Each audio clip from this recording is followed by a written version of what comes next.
So we are waiting for our participants to get into the room one by one. Welcome, everybody. Thank you for your patience.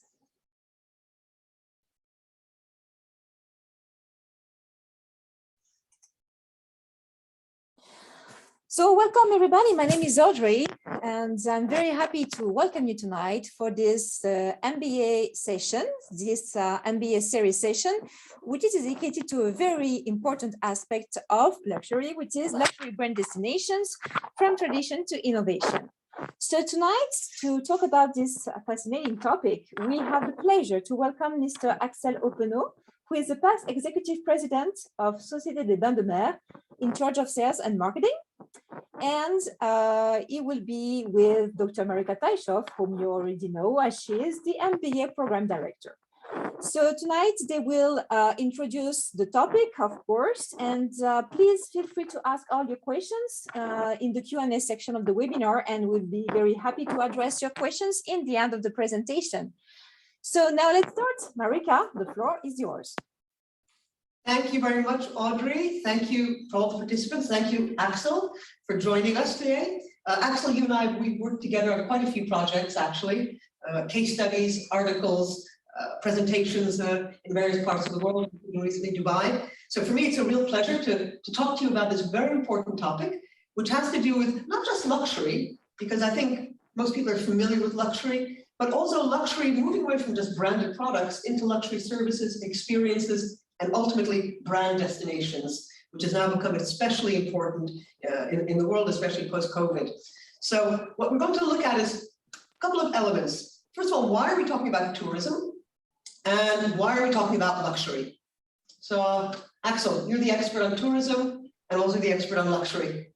Thank you, Marika, and good evening. Good evening, all. Yes, I find it interesting to start with this question about why tourism. Why tourism? First reason is that tourism accounts for close to 10% of GDP in many countries. It is being seen as a potential growth driver for the economy in most of the countries. But the reason for that is also that it creates not only GDP impact, but it's like export, but reverse exports, in the sense that when you export goods and you lose the VAT, whereas when you create a tourism influx, you get the clients to come to your country, and in your country they're going to spend the VAT. And VAT has so much an impact as well on the economy. You can see in a country like Monaco, it's close to 50% of GDP that comes from VAT, and you can see the impact of the importance to develop such flows. Not only that, tourism also employs a number of people, and those people cannot be put elsewhere for work. They're going to work locally forever because services are given on site, and otherwise it couldn't work. So the creation of jobs is also one of the key impacts of tourism for the country. On top of that, the economy benefits from all the additional products by creations of this tourism flow. For instance, think about the real estate investments. You can see that, for instance, we invest close to 1 billion euros in real estate in the Principality, for instance, with all the projects around the tourism, the casinos, hotels, restaurants, you name them, one Monte-Carlo district, etc. But not only that, the impact can be also not on real estate, but also on the finance industry, the real estate industry also in terms of lodging, but also art, culture, restaurant activities for the destination. And altogether, it shows that tourism has an impact as well in terms of attractivity as well as the growth drivers, which are absolutely key to a destination. That's for tourism. Right. And then now, why luxury? One of the impacts of luxury is that it grows in a way that when those people who had seen everything, had everything, kind of like the ultra high net worth individuals, for instance, in the country, it shows also that the impact is number one, very important on the overall economy and all the hotels, restaurants, casinos, and others, for instance, in real estate.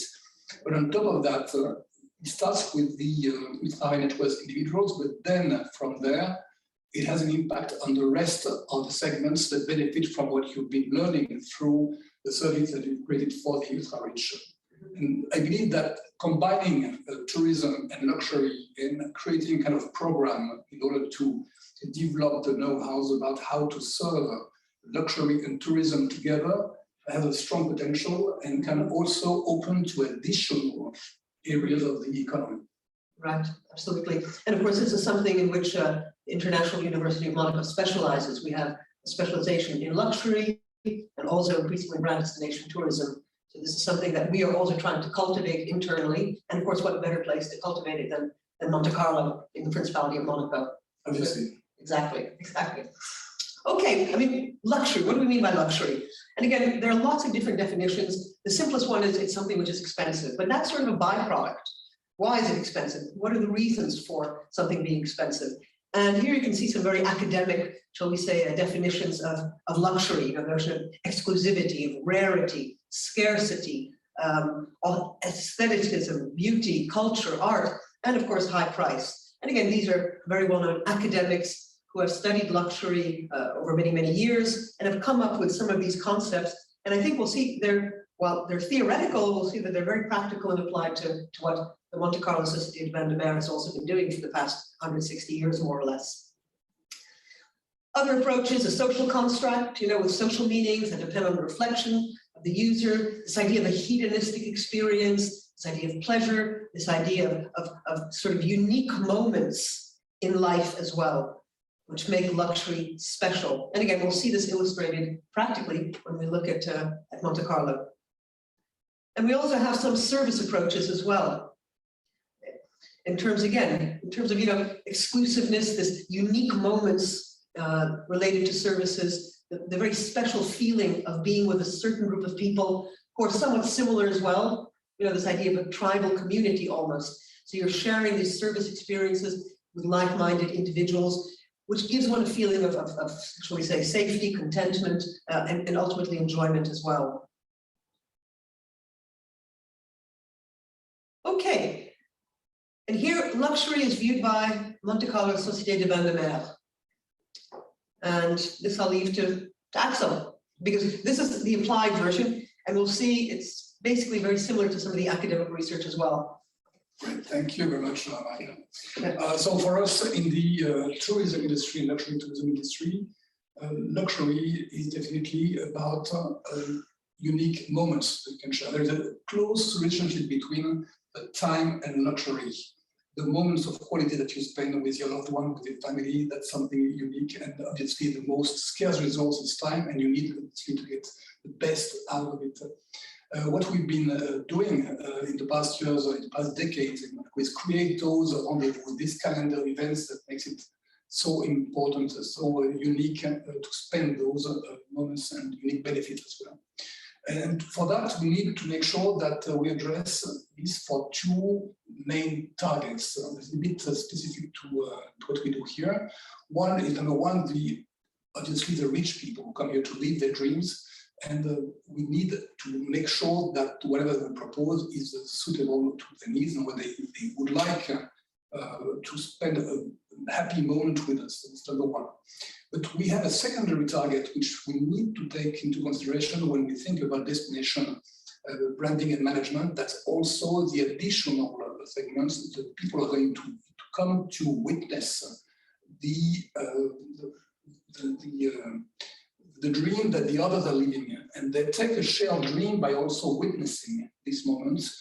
They take the pictures, they are here. Think about the theater when you've got people on stage, but also people, the public, the audience, and we need both in order to create kind of special quality of service and the creation of luxury tourism as well. It's almost a symbiotic relationship, isn't it, between the observed and the observer? Exactly. Those who have like a show, you need both as well. Think about also the Montée Marche, this kind of aspect and experience as well.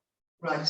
And for instance, this slide here shows that François Blanc, the founder of the Société Bains de Mer, had that in mind when he said initially, ici nous donnons du rêve. Here we provide dreams, great dreams. And this dream you can see here, the people in the car are living their dream also. being in front of the Hotel de Paris in the beautiful car. And you can see also surrounding them this additional audience target that comes here because they want to witness the rolling cars and see these beautiful people. They want to capture a little bit of that experience as well because they're going to live it themselves and talk about it later. That's one of the elements that we wanted to create. Now, what has been, in terms of destination branding and destination management, what has been also key for Societe des Bains de Mer is that we always have run hotels and casinos. That's very much the know-how of the company, the purpose is there, but also it's not only this purpose. Societe des Bains de Mer, the full name of this company is very interesting. Société des Bains de Mer et du Cercle des Étrangers à Monaco. It seems like a very long name. But when you think about this, the purpose of the company is also in those two parts of the name. Société des Bains de Mer has been created also the monopoly on gaming. That was part of the elements, but the counterpart was two things. Number one was to create wealth for the principality and employment as well. Also, it was to create animation for the principality and make sure that those people coming here was living an experience that was going also to put them together. That's why the second part of the name, it tells a bit more about the purpose du Cercle des Étrangers à Monaco, helping people coming to Monaco and residents also to feel part of this community and be part also of the community with all the events that were created for them. So what was provided at the end of the day was this Monte-Carlo experience, which means that nowadays, Société des Bains de Mer does not only operate casinos and hotels, and also this real estate business has been picking up in the past decades, for instance. But on top of that, they operate a company that is also running, well, they operate a luxury brand. They grow this luxury brand, which is a Monte-Carlo. And Monte-Carlo as a luxury brand refers rather to experiences. That's what we propose to the clients. It's not only selling rooms and selling meeting rooms or selling tokens. It's about, well, providing an experience. And this experience is translated into emotional benefits. That was part of the equation. And when we decided to work on that Monte-Carlo DNA and brand, we needed to come back to the reasons why people were coming, but also what were the key brand territories of Monte-Carlo. And indeed, Axel, what I always found fascinating is that Monte-Carlo Societe de Bains de Mer and the Principality of Monaco, the princely family in general, were the first to create this idea of a luxury brand destination of sorts back in the 1860s. Yeah, I agree, Marika. Yes, it was not only a brand, but it was also the first resort in time offering Bains de Mer, before that also gaming, yes. And then the Hotel de Paris and other hotels in order to make sure that people could stay during overnights. Mm-hmm. Then the restaurants and bars and the nightlife, yes. And the opera house and all those products. That's right, a total integrated luxury experience. It's not just, expensive bags or just going to the casino. It's basically looking at the entire customer journey within Monte-Carlo. It was, yes, and built as a seamless resort experience. Right, where one can go gaming, then have a wonderful meal, go to a wonderful hotel, listen to the opera or the ballet russe, etc. So it's, as you say, seamless. And the brief was surprised me always. Mm-hmm. Yes, even at the time, surprised me. And again, for those who study service literature, they know that the element of surprise is fundamental in terms of service quality. Positive surprise, obviously, not negative, which happens a lot, but not at Monte-Carlo SBM. But the whole notion of surprise, of wow, of the unanticipated, which is so fundamental to services in general and basically critical in luxury services. And surprise those with everything, which is even more difficult. Exactly. It's been there, seen it, etc. Yes. So that's this slide that you see currently that shows the work that we've been doing, and also in order to identify better the elements, the brand territories of Monte-Carlo. One of those areas on the upper left is rather around the place of the entrepreneurs and risk takers. We want to be the destination of success, the success of those who have taken risk and succeeded, not necessarily the destination of those who have succeeded, but those who are in the process of succeeding, because their qualities are more about risk-taking, about entrepreneurship. And the emotional benefit associated with that is obviously thrill and adrenaline. And as you can see, a number of properties here belong to that territory, which is, for instance, a casino, the place where you have thrill when you play. The Formula One as well relates to this area, but also when you think about the group business for the hotel industry, the incentive side also, it's a destination of those who have won by being the best at what they were doing, for instance. So that's one of the areas we've been capturing a lot. Then the second one is rather about the Riviera dimension. That's the one about freedom, being more free, even though the principality is small size. You can do more than in many very big countries. And that's thanks also to the unique climate. It's thanks to the unique location of the Mediterranean Sea, having also this beautiful light, the palm trees, this Riviera dimension, which is so nice. And that translates into the emotional benefit of well-being. And this well-being is part also of the reason why people enjoy so much staying here. Right. The other dimension then is the art de vivre side. That's the quality of life, but the luxury in every detail of the experience. You want rooms, you will get the suites and the most exceptional suites. You like the wines, it's the most beautiful wines presented in the cellars of the Hotel de Paris, where 400,000 bottles of wines are presented, including Petrus and Chateau Yquem. It's absolutely unique verticals of wines that they experience there. Nightlife, Jimmy's, Hotel de Paris, the suites, all the hotels, properties, the terms, the Casino of Monte-Carlo, etc. The emotional benefit behind that is pleasure. We've been working on that dimension of pleasure as well. And the last part is this element about discovering new things, discovering actually not only new things, but the greatest talents, for instance, but also the new talents, and being the first to present that to those who have seen everything once again. Right. And I suppose one of the big challenges in being a luxury brand destination as well is to build on the traditions which have allowed, shall we say, this destination to become what it is, but also not to let it get dusty, not to let it get old. And this is, I think, the case of even in luxury brand management in general. The idea is, yes, you're building on heritage, you're building on authenticity, integrity, etc., but you also have to rejuvenate it, right? It has to also be seen as innovative and new activities, new restaurants, new things to do as well. Yes, celebrate talent, but also reveal new talent as part of the equation.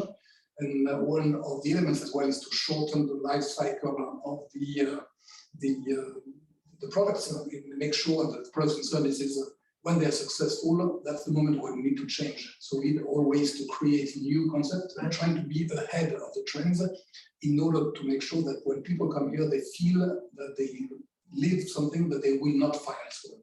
Right, exactly. And they almost expect to be surprised. Well, they expect to be surprised, and one of the key drivers of surprise is also art and culture, because through art and culture, you can also feel emotion that you won't feel in other ways, and that's why from the very start, Monte-Carlo Societe has been so much involved in the opera, in the ballet, in the orchestra, now the Printemps des Arts, Musée National de Monaco. And it's always this idea of helping, supporting, encouraging art and culture. And we also, with artistic director, which is a bit, by the way, unique to get in a kind of hotel and casino group, our own artistic direction, but we've organized also special concerts and festivals in order to bring the talents to Monaco and make them shine in the eyes of our clients as well. Okay. Yeah. Very interesting. And so in terms of our branding, what is interesting is that Monte-Carlo will shine if we are able in the eyes of our clients to make sure that there's a dimension of excitement and care. That's why in this work that we've been doing with the casinos and the hotels, we've tried to follow the customer journey and make sure that every touch point will add an element of care and excitement. That's true, for instance, for the casino. We're talking about the great art of gaming, for instance, for the casinos, because the idea here is that once you've built your brand, once become also a legend for the work that you've been doing, you need to be the reference in the area, the reference for gaming, for instance, by a very focused segmentation of the top clients in which you're able to know everything and provide unique experiences. For instance, outstanding experiences like surrealist dinners, when we invest the equivalent of a wonderful concert, but in order to make them a kind of unique treatment by presenting unique artists with a unique food and entertaining experience, and as well as a gaming experience that allows them to feel different. So we've been investing on that a lot. Okay, I like that concept of feeling different, because I mean, emotional benefits are all about feeling ultimately. So I think that's important. So it's not just going and playing a game of roulette, it's really having a much greater overall experience. Well, exactly. Exactly. That's why we have to improve on all the dimensions of this experience, not only the gaming, but also talking about the gastronomic, the art, the cultural environment, the stay, well-being as well. Okay, yes. Well, I mean, this is, I think, truly unique to Monaco in the sense that we're not looking at discrete kinds of activities, restaurants, casinos, etc. We're seeing an integrated experience thanks to SBM, and also thanks, I think, to the mentality and the cultural DNA of the principality, where these things are not seen as discrete activities, but rather an integrated experience to provide a unique and memorable experience and moment for our clients. In this sense that we are doing the maximum to bring the additional thing that you won't find elsewhere. So you need to find a way to think sideways in order to see new concepts. For instance, in terms of hospitality, when you think of the Hotel de Paris that has been totally renewed in the past years, the idea here is that it's obviously a palace. It's not only a palace, it's more than a palace. It's the only place in the world that has those wonderful suites and rooms, and we've inverted the inventory by adding, now it's 60% suites instead of 40% in the past. But on top of that, we offer through this property and direct access to the casino. So the casino is kind of peripheral gaming. Yes. It's a peripheral activity of this hotel that also has a specific gaming room within the hotel. The Hotel Marin can be also considered as a kind of peripheral activity dedicated to well-being for the guests. The Monte-Carlo Beach Club at some point could be also considered peripheral activities in order to get the seaside activities. You've got the same thing with the shopping experience, and etc. So you end up having also the opera house. The only hotel in the world having its own opera house built by Charles Garnier back at the end of the 18th and 19th century. So it's a question of presenting things in a way that makes the place absolutely unique in terms of destination management and destination branding. The Hotel de Paris has become the place to create your own story. It's all about storytelling. Absolutely, yes. Especially your own storytelling. Your own storytelling. That's right. Absolutely. Yes. You create your own story, which is, of course, unique, memorable, and terribly customized because it's yours. It's yours. Absolutely. And again, we're talking about emotions and feelings. That's so important. So it means also that we have to work on this art of living in terms of shopping as well, and renew the Casino Square itself. It used to be a place where we went around the Casino Square, and now the Casino Square is open so that you can organize events in the Casino Square itself. And it's become also a pedestrian area where you can also walk into the one Monte-Carlo district. And this district has been used for residences, absolutely unique residences, but also for a wonderful shopping experience. It's probably the most luxurious outdoor experience in terms of luxury shopping. And we've selected here also the brands that are going to be the most in tune with the targeted markets. That's also in terms of destination management, a selection of the destinations that we want to develop.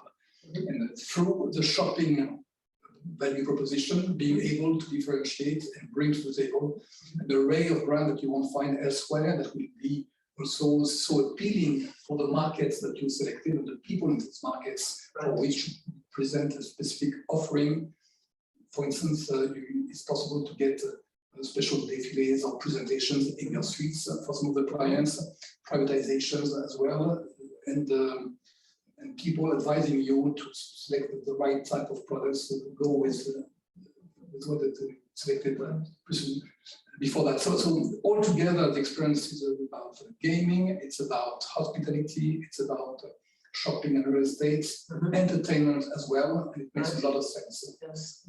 Yeah. So basically, it relies very much on understanding the lifestyle values and benefits sought of the segment that you're going after. It's not basically trying to push things on them. It's understanding what are the factors in their lifestyles which are important to them, and where can we add value. And trying to build up also a coherence with what they like also in other areas. For instance, the yachting industry is not part of what we propose at SBM, but the yacht club proposes a number of things. And the overall approach of Monaco in terms of attractiveness to be built for those target groups of the extra rich takes into account the fact that Monaco wants to be recognized also as a capital of yachting for the mega yachts. Right. And this goes into detail, for instance, from the very beginning, when you have to design a boat. You have people like Espen, for instance, who is one of the top designers of the world, who is based in Monaco here with a team of experts. But it goes also to the yacht club, where the principality has invested a large amount of money with so the Van Foster also coming to present this absolutely unique grandiose yacht club. The Monaco Yacht Show that organizes also the show of that industry, and then additional ports like the one in Monte-Carlo now providing additional services. Right. And you end up having an overall, and plus the cluster yachting that puts together 70 professionals of the yachting industry in order to serve those clients. Again, the great art of living is also consistent in this area. Yeah. And the great art of living, I know this is part of, let's say, SBM's motto, but I think it really reflects the principality overall, because these are very disparate players. I mean, the yacht club is not part of SBM Monte-Carlo. The medical system is not part of SBM Monte-Carlo, but all of these actors work together in terms of, shall we say, ensuring the great art of living. And that's part of the beauty of what Monaco has been able to develop, being able to build up an attractiveness of the principality through tourism, through the yachting industry, and many other drivers. Right. That all the players play together as one team. Okay. And that's also part of the destination management approach, including, for instance, what the government has been able to develop with the Monaco private label approach, using, for instance, the influence of the consuls in order to help identify those who could have, among the clients who would have the maximum of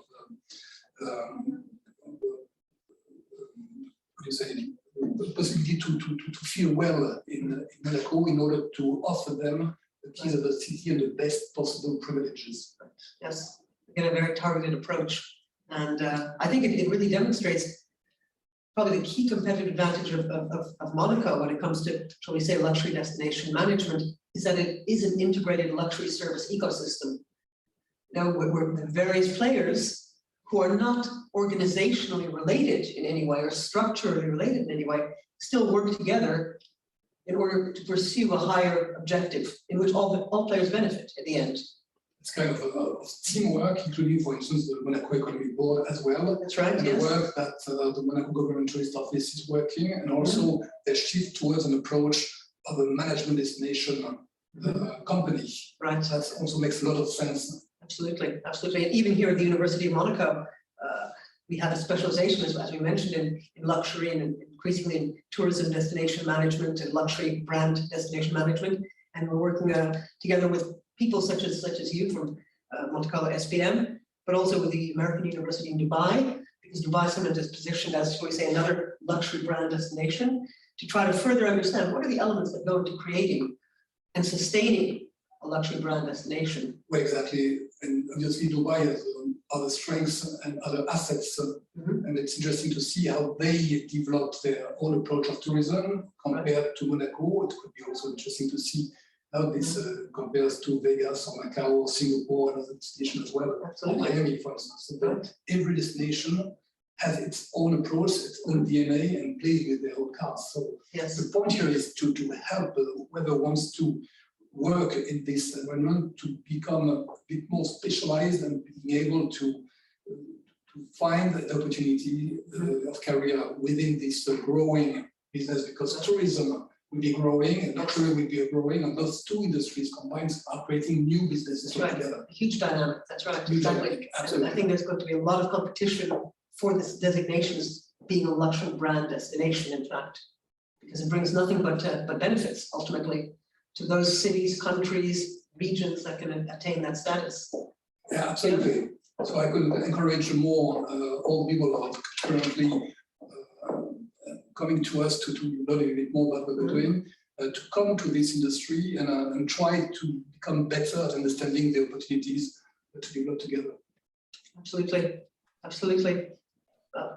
Thank you very much, Axel, for those insights. Really very helpful, as always, a pleasure to combine the practical experience professionals with the academics, and it's a very good combination, I think. So thank you again. Thank you. I leave the floor to Audrey and maybe any questions. Yes, of course. Thank you very much, Mr. Hoppenot, and thank you very much, Marika, for this very insightful presentation. Some of you in the audience tonight are already in the admission process. This is why I'm telling you a few words about it. For those of you who are not yet, but who are convinced tonight after this presentation, feel free to get back to me. You have here my email address and my phone number, so I'm here to answer any question you may have regarding the admission and provide you assistance during the process. So now let's go to the questions. I have a first question, Mr. Hoppenot, regarding the concept and Monaco itself. So do those concepts only adapt to Monaco, or do you have any other examples of other cities or other countries who developed the same passion for luxury, let's say? Well, for luxury as such, let's say that Monaco is rather unique and has built a very strong competency in this area, but there are so many places we can find also an approach around luxury. London, for instance, has been very active. In the US, it depends, it could be not necessarily luxury in terms of gaming. Vegas has been playing a key role and wants to be more active.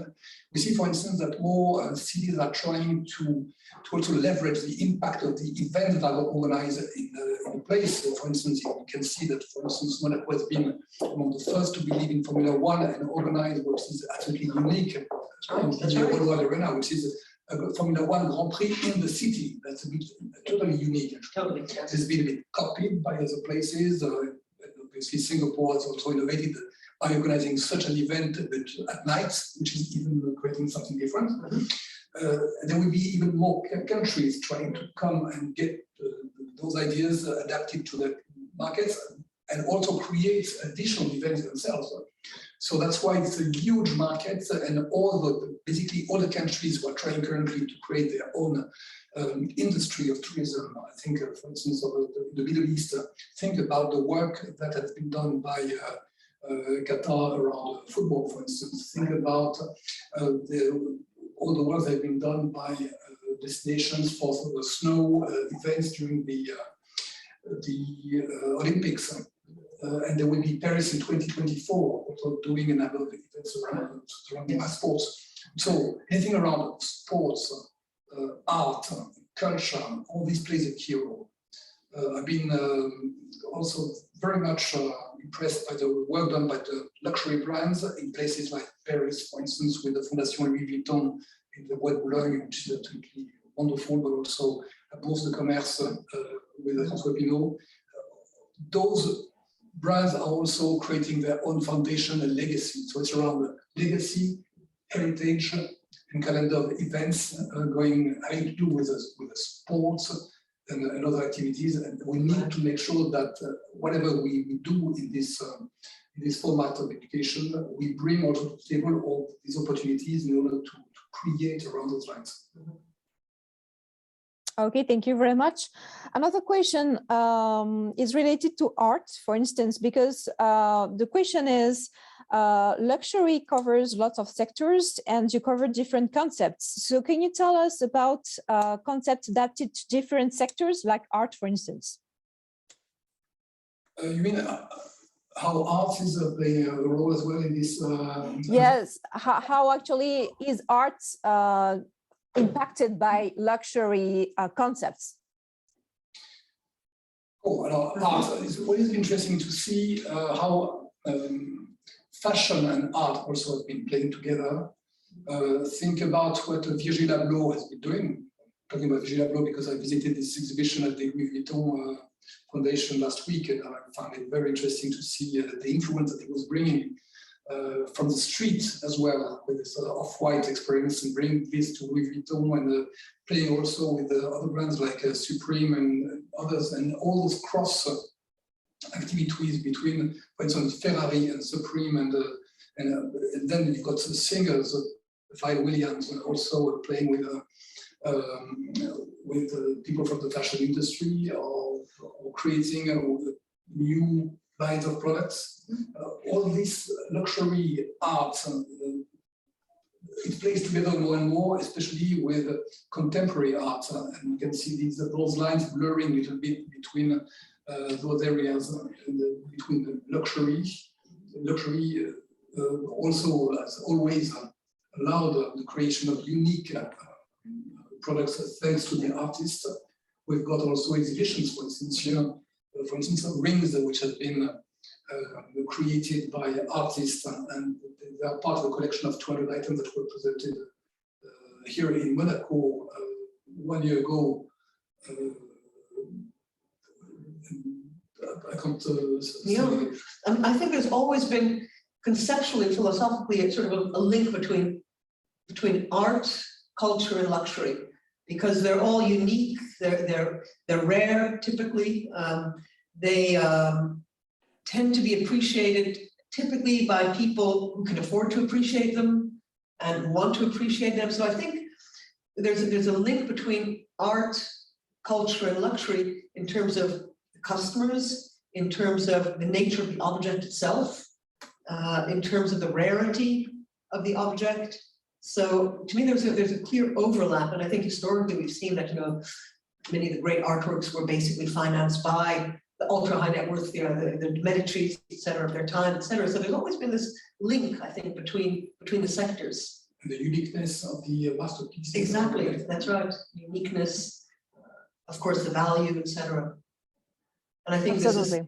This is carried through. When you see Louis Vuitton bags, or designed by Jeff Koons, or the Mona Lisa on the Louis Vuitton bag, et cetera. I think there's this interplay between art, culture, and luxury. Thank you. Very interesting questions now regarding the future of the luxury in Monaco, because the question says Monaco is a capital of luxury. Do you think that there will be new sectors that will arise in the luxury field in the future in the Principality? New sectors in luxury. Well, I mean, offhand, I'm thinking there's already an emerging interest in NFTs, for instance, and how that could, potentially play a role in luxury in general. So, NFTs of rare artworks that can be purchased for a significant amount of money. I think in Monaco in particular, that's less of a threat or an opportunity, because I think Monaco is so much based on services and human interaction. So I'm not sure that, NFTs will have the same impact in Monaco as it will have, let's say, on branded fashion goods. I mean, already somebody created an NFT of Birkin bags, Henry Birkin bags, and he's been sued because Hermes didn't agree with it, etc. But my impression is sort of the technological element of luxury, which will have an impact in, I think, other sectors. I don't think will have a major impact in Monaco. What I see growing on top of what you're saying, Marika, is also the sustainable luxury dimension. And I believe that this is growing thanks to the initiatives taken, for instance, by the foundation Prince. So from the Princess Grace Foundation has been very active also in the past. But this time with the Prince Albert II Foundation, you can see with the Gala for the Ocean that there is a purpose behind the luxury dimension. The luxury is the quality of life. At the end of the day, protecting this quality of life and protecting the planet. And this protection of the planet is going to be one of the key elements moving forward. And we see that more and more the center of interest of the people, the motivation of the people coming to Monaco, the sustainability. And sustainability has to do also with the legacy that people want to leave, the heritage they want to leave, because when they have money, it's not only for the generation, it's also to protect the planet for the future. And we see more and more of the clients that have obviously those type of budgets invest in projects that are brought by the foundation, but also it's encouraged by initiatives taken by the Monaco private label, for instance, the team. And basically it's giving a meaning to what you do with your money. And that's the sustainable aspect goes also with peace and sport, which is a bit unique also for Monaco. The fact that Monaco contributes in making this world better, in protecting the ocean and making it a place for peace. That's the ultimate luxury, I believe, that most people are going to be enjoying us. Yes, absolutely. Very, very true. Very true. Okay, thank you. We have a question now regarding your expose, Mr. Hoppenot, regarding the clients and clients interested in modernity and clients interested in tradition. And the question is, how do you consider clients interested in luxury modernity compared to luxury tradition, and how do you deal with them? Okay, so there's a famous saying that tradition is modernity that has succeeded. So the point behind that is that actually for us, it's more about the question of modernity through creation. So we're taking risks ourselves, and the brand is taking risks by reinventing itself all the time, reinventing itself also in the offering and making sure that we accelerate the life cycle of the offering in order to make sure that we surprise our guests with the better. We come with things that they have not seen before or tasted before. And in some cases, it's successful. In other cases, we learn from the mistakes and we correct for the next time. But this spirit of creation is what people expect from us. What we've observed as well is that in some countries, people make their money younger in life. So they come now with an age of 35 to 45 years old, whereas we expected people before that between 55 and 65 to come to kind of product that we were offering. So this rejuvenation of the clientele is a good news for the Principality, but also it needs to be reinforced. It needs also that we need to adapt and adjust our offering. For instance, those guys in the years 35 to 45 have kids, and these kids are around 10 years, 5 to 12 years old. So we need to organize also kids clubs for that, and we need also to make sure that for those clients who are a bit older and have their kids around 20 and 30 years old, we help them train, educate their kids, and help them to discover what is luxury about, but also help them grow their own passions in order for them to manage the wealth of their family for the coming times. So there is also this element that comes with modernity, that is in being able to deal with the new areas of interest of those younger crowds, be it technology, be it the Grand Prix historic type of experiences, be part of the fashion elements, and we need also to make sure that we are present in the social media that correspond to what they like to do. So we improve not only in terms of product offering, but also in terms of the communication, but also in terms of distribution. All those elements being new, and one of the elements is also about the data that we need to make sure to protect for the clients, but also being able to communicate with them in a world where there will be more and more data available, but it will not be always authorized to use the data. So we need to make sure that it's valuable for them enough in order for them to authorize us to join them. So that's part of the equation that we need to take into consideration. And again, doing it very well. So. Yeah. Okay, a question now about the other luxury destinations, because the question says there are a lot of different luxury destinations nowadays, some like Dubai, for instance. How does Monaco differentiate compared to them? And should Monaco be afraid of them? Like they attract many different kind of people, but they attract many people. So maybe one day they will be better than Monaco?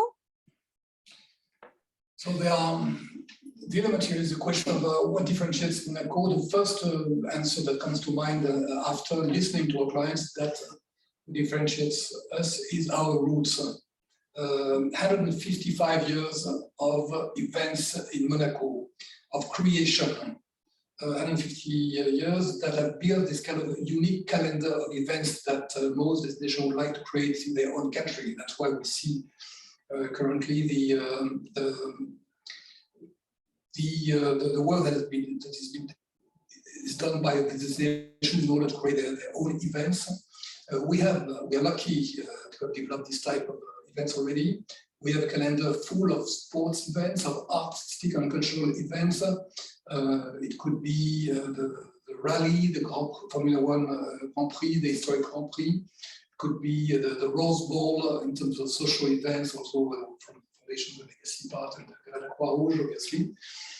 You've got the jumping, the festival, the TV festival, then you've got events of the tennis event as well. That's only Monaco Yacht Show.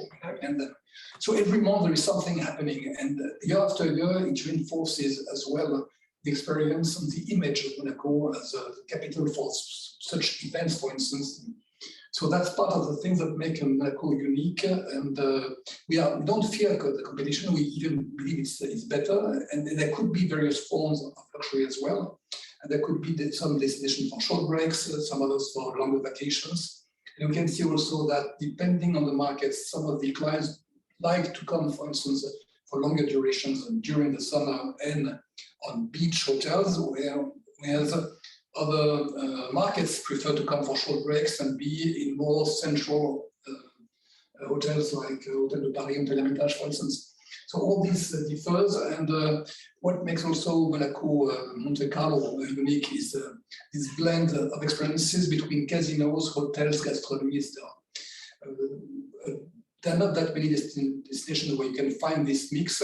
For some of them, they play rather on the casino side. It's true, for instance, for Las Vegas and or for Macau, or even Singapore has been growing there. But at the same time, you can see that even Las Vegas has been shifting, because now gaming corresponds to 30% of the business. They've been growing on the show side, entertainment side, and the gastronomy side as well.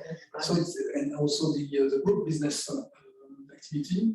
So everyone is changing their positions and growing. There will be more destinations, and there will be more potential for those who are going to become experts in luxury destination management and branding. And because it will be through, again, tourism and luxury that those markets are going to change.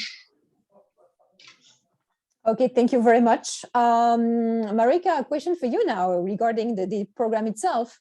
So we have discovered that there are many luxury events taking place in Monaco and many things to enjoy. As a future MBA student, I would like to know whether we will be able to enjoy all those events and how it would translate into our daily academics. Okay, that's an interesting question, because there's sort of another level to that question, which is, could these events possibly interfere with your daily studies? Certainly what we do here at IOM is to ensure that MBA students in particular are able to benefit from Monaco as your campus. So, basically we have obviously a building, but we're surrounded by Monaco, and Monaco is a campus. And MBA students are invited to many, many different events. And MBA students also have mentors who also invite the students to different events. So certainly we really encourage our students to take advantage of being in Monaco and participating in these various events. And we have, shall we say, tickets, we have special events that are designed particularly for our students. And it's not just, let's say, the sporting events, which are very well known, but also there are many conferences in Monaco, about 400 a year in a typical year. And these conferences, can range from clean equity, the EY, the Global Entrepreneur Awards, the Mark Business Challenge, which we actually host and sponsor and created. And our students are also invited to these events as well. So it's not just sort of the exciting tourism events, but also events where students can actually interact with business leaders in a variety of fields, whether it's healthcare, whether it's clean equity, whether it's the financial markets, entrepreneurship, conferences, etc. And this is a way that our MBA students get to actually interact both with the Monaco residents who are featuring amongst, let's say, clean equity, but also with visiting business people, visiting experts and professionals. So this is part of the overall Monaco MBA experience. So the sports activities and cultural activities, of course, MBA students can go attend, but we also try to ensure that our MBA students are also invited to a variety of different, shall we say, very specific events geared at a very specific kind of audience of professionals. So again, this is part of the networking activity that we always offer our MBA students, because that's part of the reason to do an MBA here, and we're very aware of that. Absolutely. Well, I cannot see any further question here, so maybe Marika, something to add, the closing words, maybe from you and Mr. Hoppenot.